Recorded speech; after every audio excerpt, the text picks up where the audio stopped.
Hey, what's up, my friend? So in today's trading, right, I want to share with you my support and resistance cheat sheet. Why? Simple, right? Because support and resistance, right, is one of the most popular concept in technical analysis, and there's a lot of information out there. And when there's a lot of information out there, you get conflicting information. How do you know what's real and what's not about support and resistance? So that's why I've created this cheat sheet video to share with you the most important concepts about support and resistance. Once you've watched this video, right, you pretty much, right, would have mastered support resistance. You're pretty much ahead, right, of 95% of traders who won't know this stuff. Okay, so to kick things off, right, I will share with you, number one, how to tell when support and resistance will break so you don't get caught on the wrong side of the move. This is powerful stuff because if you know that support is going to break, then you won't be buying. And if you don't buy, you're going to save money. Good. Okay, number two, why not all support resistance areas are created equal? And how do you actually identify the best ones that offers the greatest profit potential? Ka-ching! The third thing, right? How do you actually find losing traders to push the price in your favor so you can actually take profits while they cut their losses? I know that sounds sadistic, right? But it's true. And finally, support and resistance. How do you actually find profitable trading opportunities, right, overlooked by 90% of traders? Okay, so without further ado, let's kick things off. Number one, how to tell when support resistance will break. So this is the key thing, okay? So when you see, right, this is resistance. When you spot a higher, or rather a series of higher lows into resistance, looking like this, right? Series of higher lows, higher lows, higher lows into resistance. This is when you want to avoid selling at resistance. Why is that? And the reason is simple, right? Let me give you an analogy. Let's say in your hands right now, you have this huge sledgehammer, long and huge and strong. And in front of you is a wooden door. You take the sledgehammer and you smash against the door, right? Many times, right? Over the next few minutes. Let me ask you, is the wooden door likely to hold or is it likely to break? Well, common sense would tell you that the door is likely to break. And this concept is the same as what I've just shared with you in trading, right? When you test, right, resistance multiple times within a short period of time, chances are that area of resistance will break. Not 100%, right? There's nothing 100% about trading, but the odds of it, right, that resistance is breaking is higher. Okay, and likewise, right, when you spot a series of lower highs, okay, into support, okay, lower high, lower high, lower high, lower high, lower high, into support, chances are support is going to break because, again, sledgehammer smashing against the door multiple times, chances are it's going to break. So let me share with you a few examples, right, so you can understand where I'm coming from. So over here you see Euro Aussie here and this, right, series of lower highs, lower highs, lower highs, lower highs into support. So do you want to be buying at this area of support or do you want to be selling? Or maybe let's say you don't even want to sell, at least stay on the sidelines, right? You don't want to be buying at this area of support because chances are it will break down. Let's see another one. How about Bitcoin, right? A market that, traders were so fascinated in the 2017-2018 period. Look at this.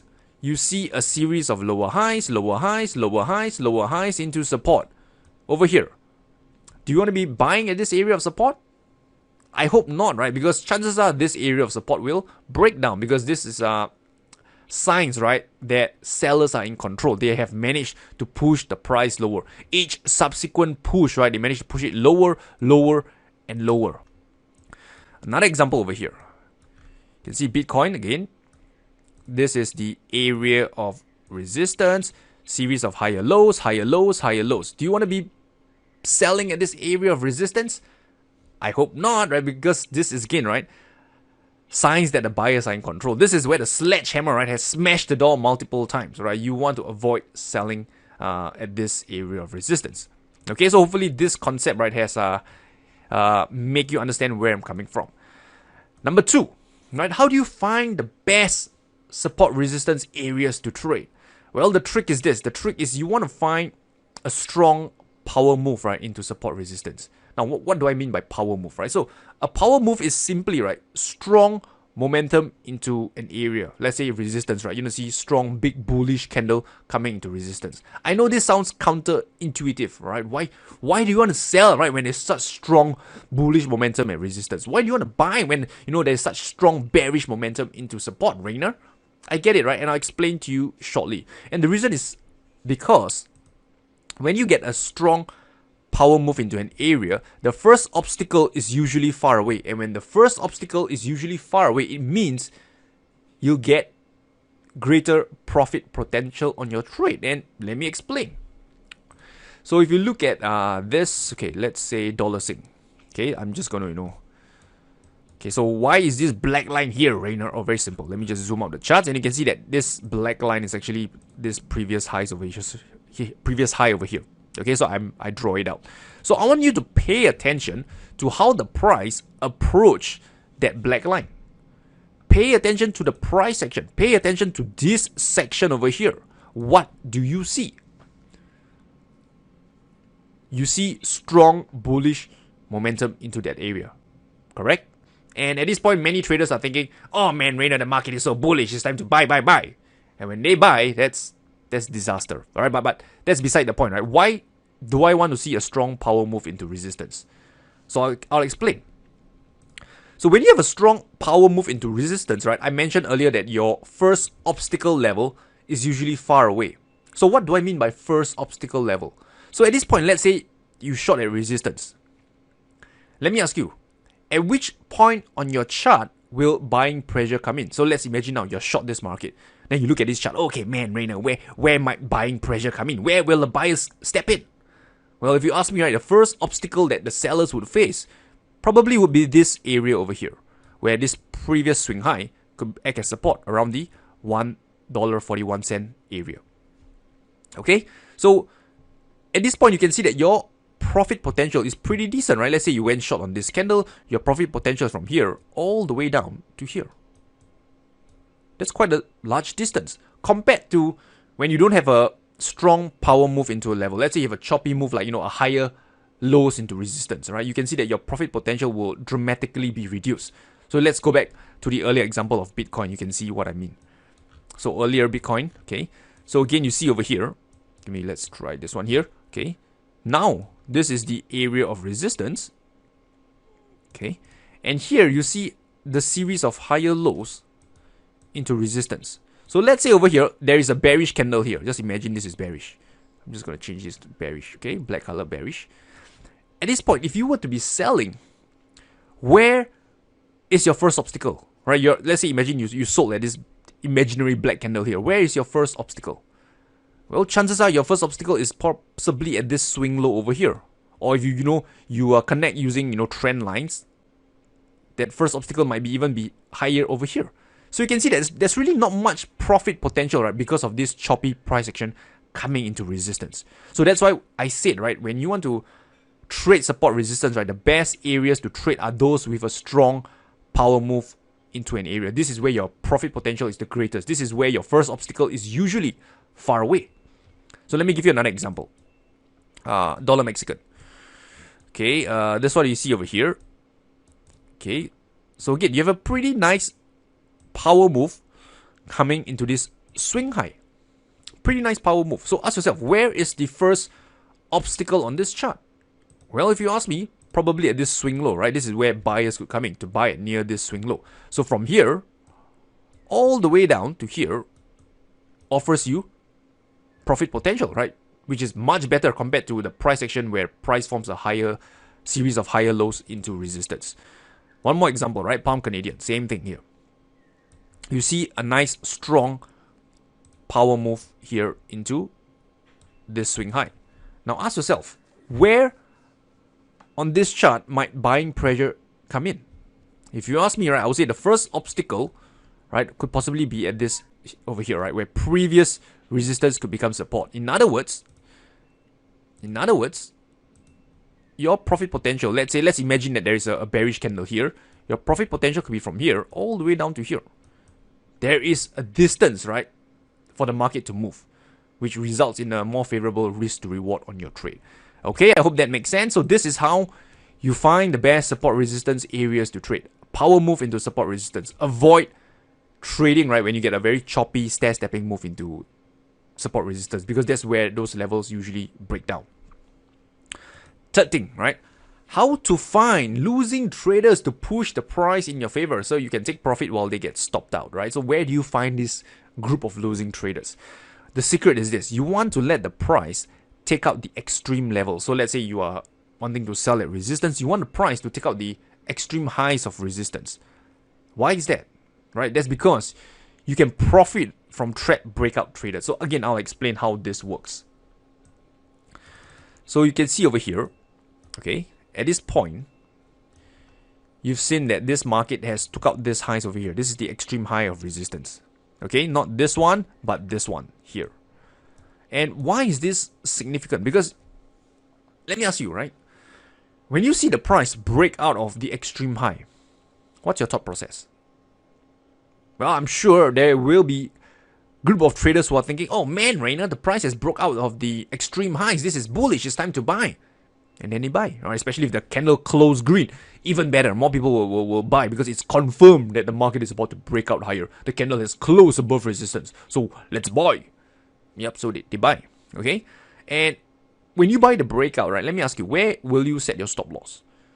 Okay, so I'm just going to think how a retail trader would think. They would probably put their stop loss, let's say, below this low. Well, that's a pretty common level. Or maybe below the previous candle low. Or some traders might even be more conservative, below this area of support. That's possible. So what's happening right now is that, let's say the market didn't break out and instead it reversed. It does a 180-degree reversal like this candle over here. This means, right, if the price hits lower, it will trigger this cluster of stop loss here, here, and possibly even here from this group of breakout traders. Make sense? So in other words, right, when the breakout traders lose, when the breakout traders have their stop, right, being hit, right, that's where the reversal trader, that's where you, right, the trader who sold at resistance, can profit from this group of traders, the breakout traders. So this is why I mentioned earlier, you want the price to take out the extreme levels, because when it breaks out of the extreme high, when it breaks down of the extreme low, that will entice, right, more traders to trade the breakout. Because let's be honest, whenever you trade breakouts, where do you set your breakout price point? Probably at the extreme highs, right, or at the extreme lows. If the price, breaks above this highs, I'm in the trade. And you always reference the high as the, the extreme highs or at resistance or the extreme lows of support, right? And that's how we are going to take advantage of this group of traders. So let me share with you another example, right? Look at ES, the weekly time frame. So, okay, you can see over here, I'm going to zoom out and I'm going to plot this level here. Now, why this level, right? Again, same concept, right? Because this is the extreme low. Many traders in the S&P 500, they will look at this chart and say, man, this is the extreme low of this market. If the price breaks below this low, I'm going short. That's their thought process. And yes, price indeed break below this level. In fact, it closed below that level. Very bearish, right? If you followed the news during this point of time, right? Market is bearish, right? Look at all the news, the media is to say the market is collapsing, it's time to sell. Then guess what? Price took out the extreme lows. The next week, it break and reverse, right? Closing back near the highs, right, of the previous week. This is what we call a false break setup. And again, this is bullish, right? Because for traders who are short, right? Imagine traders who are short this lows, right? Let's say you're short this lows. Where will you put your stop loss? I'm guessing probably above this highs. Maybe above this highs. And those really conservative ones, possibly even here. But this is much lesser, right? Because stop loss here is too wide. So probably above this highs or this highs. So in other words, as the market rallies, as the market hits this cluster of stop loss here and here, it's going to fuel, right, more buying pressure to push the market in your favor. Because when traders are short, and they set their stop loss above this level, their stop loss is actually a buy stop order to get out of their short trade. So if the price hits this stop loss, right, it will create buying pressure from the stop loss that just got hit. Make sense? Okay, so yeah, so this is what I mean by, price taking out the extreme levels. One more example before we move on. So here, again, same thing. Look at this. Where is the extreme level here? Extreme level here is at this point. Okay, price, strong power move, taking out these highs. Then we have a somewhat like a doji looking pattern. I think they call this a gravestone doji. And the next candle, they smash lower below resistance. So again, imagine this. Imagine, right, traders again who bought at this price point. They bought when the price breaks above resistance. When they bought when the price closes above resistance. Oh, this is bullish right now. Look at this. Where do you think will they put their stop loss? Again, right, how a retail trader would set a stop loss is probably below this lows. That's what I'm guessing. And if the market reverses, right, okay, you can imagine, right, that it will hit their cluster of stop loss, right, which will fuel more selling pressure, which is what actually happened. Okay, and on top of it, right, notice that this again is a nice power move. This is a nice power move. Okay, so let's stack another concept here. So imagine, right, if you are short this market, where might buying pressure come in? Well, the first obstacle, if you ask me, it would be somewhere here, right, where previous resistance could act as support. So again, nice strong power move, right? This offers you great profit potential. On top of it, the price took out this prior highs and reversed, right, where breakout traders are now trapped. This means their stop loss, right, can further push the price in your favor and hopefully to your this first target over here. Make sense? Okay, so yeah, so that's the third concept that I want to share with you. How to find losing traders, right, to push the price in your favor. And finally, right, how to find support resistance trading opportunities that most traders, overlook. Very simple, right? So what you want to do is this, right?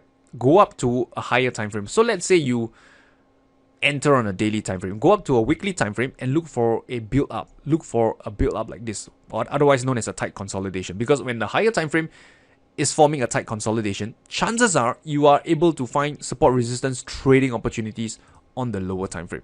So for example, let's say the weekly, let's call it TC, right? Tight consolidation. You go down to the daily, you should be able to find support resistance trading opportunity. Or how about, let's say the daily is in a tight consolidation. You go down to the 4 hour, you should be able to find support and resistance trading opportunities. So let me give you a few examples before we wrap things up. So again, right, let's say on the daily time frame, over here, daily, okay, over here, this is another one. Okay, this is another tight consolidation you see here on the daily time frame. Of course, right, you're not able to trade the highs and the lows over here because the price action here is too compact. But when you go down to a lower time frame, right, in this case the 4 hour time frame, you will see that this is actually support and resistance that you can trade off. So let me give you an example. Let's go down to the lower time frame. Okay, so this over here is the daily you see earlier. This over here is the 4 hour. Let's change this to New Zealand Canadian. Okay, this one here. Okay, got it. So you can see that over here now, this consolidation you saw on the daily time frame, this is the daily, and this is the 4 hour chart. This is the support and resistance area on the 4 hour chart. So you can see that, yes, on the daily it might be difficult to trade off this consolidation or the build up, but when you go down to the 4 hour time frame, things become much clearer. Now you have visible resistance to trade off, support that you can trade off, right, to buy low and sell high. So this is another technique that you can use, right, to find support and resistance trading opportunities. Okay, so with that said, let's do a quick recap. Number one, avoid buying lower highs into support or higher lows into resistance. Okay, because this is when support and resistance tends to break up. Remember the sledgehammer analogy that I shared with you earlier. If you want to trade reversals, right, look for a power move into support resistance. This, is because the first obstacle is usually further away, which offers you greater profit potential. Third thing, right, let the price take out extreme levels so you can profit from breakout traders. And finally, when you spot a build up on the higher time frame, okay, this would usually lead to trading opportunities on the lower time frame in the form of support resistance. So I shared earlier, right, if you see a build up on the weekly time frame, on a daily time frame, or even the 8 hour time frame, you can find support resistance to trade off. If you find a build up on, let's say, on a daily time frame, you can find opportunities on the 4 hour time frame because the support resistance level will be much more visible. Okay, so with that said, right, if you want to learn more, right, about support resistance, price action trading, then just go down to my website over here, okay, and download this guide, right, the ultimate guide to price action trading, this one here, right? It's free. Just click this orange button and I'll send it to your email address. Okay, so maybe when you see this video, this layout might change because I'm doing a revamp to the website, but again, I'll leave the price action trading guide on the homepage. So with that said, I wish you good luck and good trading. I will talk to you soon.